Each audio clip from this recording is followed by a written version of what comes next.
আপোনালোক সকলোলে পলমকৈ হ'লেও অসমীয়া নৱবৰ্ষৰ শুভেচ্ছা জ্ঞাপন কৰিলোঁ। আশা কৰোঁ বিহু ভালে ভালে পাৰ হৈ গ'ল। ময়ো যোৱাকালি আমাৰ গাঁৱত মুকলি বিহু হৈছিলে, তালৈ গৈছিলোঁ। তাত গৈ বিভিন্ন ফূৰ্তি কৰিলোঁ আৰু এই ভিডিঅ'টোত সেইবোৰেই দেখিবলৈ পাব।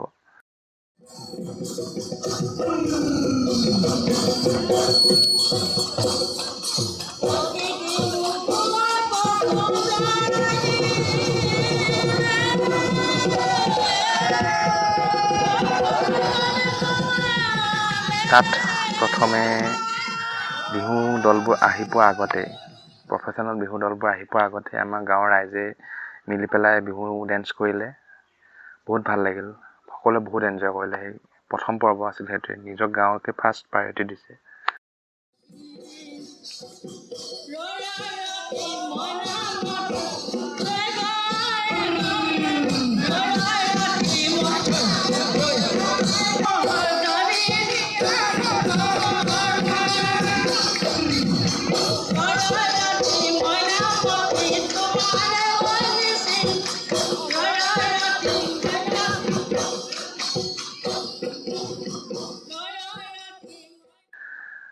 দেন বিহু দলবোৰ আহিলে, আমি বিহু চালোঁ।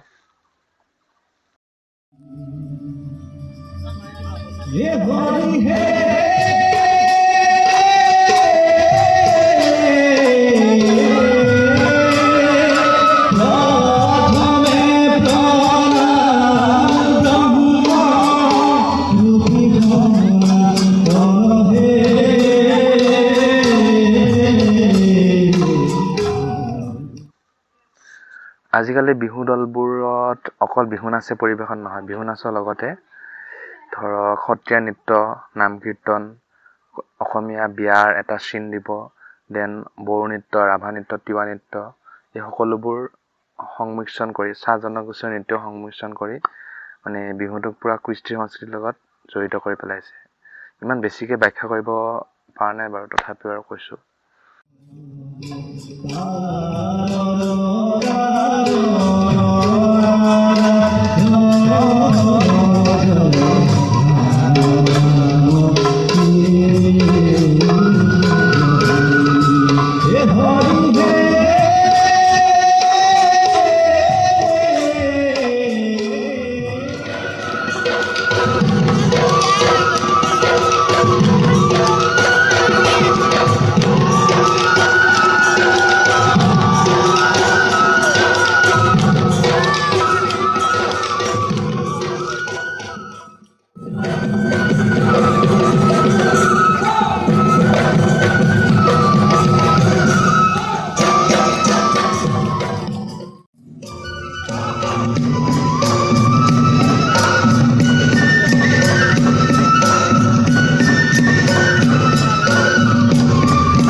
সেইদিনাখন তাৰ পৰা বিহু চাই আহি ৰাতি গ'লো মৰিগাঁও সদৰত বিহু চাব।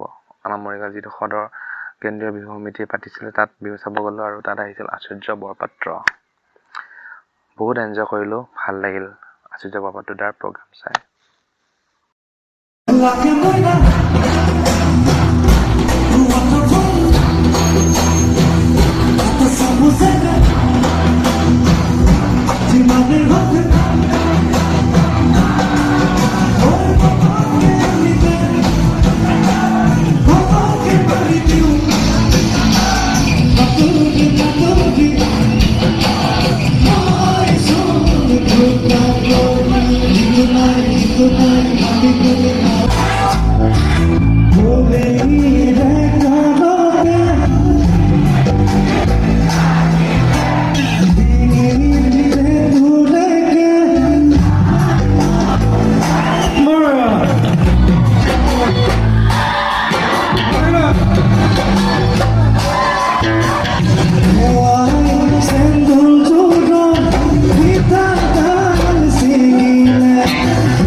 এনেকৈ আৰু প্ৰায় 2 বছৰ পিছত মই বিহু ডান্স দেখা পালোঁ কালি। অ'কে, আজিৰ ভিডিঅ'টো ইমানেই। যদি ভিডিঅ'টো ভাল পালে প্লিজ লাইক কৰিব, কমেণ্ট কৰিব, শ্বেয়াৰ কৰিব আৰু মোৰ চেনেলটো ছাবস্ক্ৰাইব কৰিব। Thank U.